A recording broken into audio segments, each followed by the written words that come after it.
Let's see the question. Manika, Rekha और Mohit partners हैं और वो अपने रेशो जो शेयर करते हैं प्रॉफिट ऑफ 5-4-1 में करते हैं। रेखा की मृत्यु हो गई 1 जुलाई 2018 को। 31 मार्च 2018 की बैलेंस शीट कुछ इस प्रकार से दी हुई है। बैलेंस इन हर कैपिटल, अच्छा इसका मतलब ये है कि her executors were entitled to balance in her capital account, her share of goodwill which is calculated on the basis of average profits of last 4 years, her share of profit up to the date of death calculated on the basis of average profit of last 2 years, the time period for which she survived in the year of death will be calculated in months. The firm profit, interest on capital 10% per annum up to the date of death. The firm's profit for the last 4 years were these. Rekha's executors were paid the amount due immediately. Prepare Rekha's capital account to the presented to her executor account. तो चलिए सबसे पहले goodwill calculate करते हैं। तो जो average profit आएगा पिछले 4 साल का, जो हम पहले भी कई बार कर चुके हैं, तो 2,20,000 plus 3 lakh plus 3,60,000 plus 3,20,000 12 lakh divide by 4, तो ये हो जाएगा 3 लाख। ठीक है, और गुडविल हमारी निकल कर आएगी 3 लाख। हाँ, तो हमारी गुडविल वही रहेगी क्योंकि उसने बोला her share of goodwill which is calculated on the basis of average profit of last 4 years, है ना। तो गुडविल भी हमारी 3 लाख रहेगी। इसमें रेखा का शेयर कितना है, रेखाज शेयर वो हो जाएगा 3 लाख में रेखा का शेयर है 4/10, तो हो जाएगा 1,20,000। ठीक है, और इसको कौन कॉन्ट्रीब्यूट करेगा, मनिका और मोहित जो है गेन करेंगे। किस रेशो में करेंगे, क्योंकि कुछ भी रेशो नहीं दिया है तो 5:1 के रेशो में करेंगे।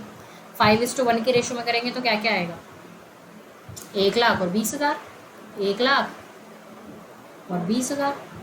ठीक है, ये बात हो गई खत्म, गुडविल वाला पार्ट खत्म हो गया। Balance in her capital account कितना, 4,50,000, ये चला जाएगा, ये हो गया। Her share of profit up to the date of death calculated on the basis of average profit last 2 years. तो लास्ट 2 ईयर्स के जो प्रॉफिट है वो है 3,60,000 और 3,20,000। ठीक है, तो 3,60,000 प्लस 3,20,000, तो ये आपका आएगा 6,80,000 डिवाइडेड बाई 2, तो प्रॉफिट आ रहा है 3,40,000। ठीक है, इनटू उसमें उसका हिस्सा कितना है, 4/10, है ना। और कितने महीने का, अप्रैल से लेकर जुलाई, यानी अप्रैल मई जून, यानी 3 महीने का। तो इसका जो आया है 3,40,000 into 4 divide by 10 into 3 divide by 12, तो यह आपका है 34,000 का इसका P&L सस्पेंस। डन है, ये समझ आया, ध्यान से देख लो। इन्होंने कहा है कि जो उसका जो प्रॉफिट है वो लास्ट 2 ईयर्स के एवरेज प्रॉफिट के हिसाब से कैलकुलेट किया जाएगा। लास्ट 2 ईयर्स हमारे कौन से, 16 और 17 और 17 18, तो 3,60,000 प्लस 3,20,000 डिवाइड बाई 2, तो आएगा 3,40,000। उसमें रेखा का हिस्सा कितना है, रेखा का हिस्सा कितना है, 4/10, कितने महीने के लिए, 3 महीने के लिए, 34,000। तो मुझे लगता है सारी चीज़ें हो गई हैं। हाँ, इंटरेस्ट ऑन कैपिटल हमारा रह गया। तो देखो 4,50,000 उसकी कैपिटल है 10% के हिसाब से और 3 महीने का लग जाएगा, तो यानी 4,50,000 का 10% इंटू 3 डिवाइड बाई 12, तो हमारा आ जाएगा 11,250। तो सारी चीज़ें अब हमें पता चल गई हैं, तो हम आराम से क्या बना सकते हैं, रेखा का कैपिटल अकाउंट बना सकते हैं जो हमें उसके एग्जीक्यूटर को देना है। ठीक है, तो आई होप मुझे सारी चीज़ें याद हैं। बाय बैलेंस BD क्या था, 4,50,000 उसकी कैपिटल। ठीक है, P&L सस्पेंस 34,000। ठीक है, बाय लोगों के नाम क्या थे, मनिक, बाय मोहित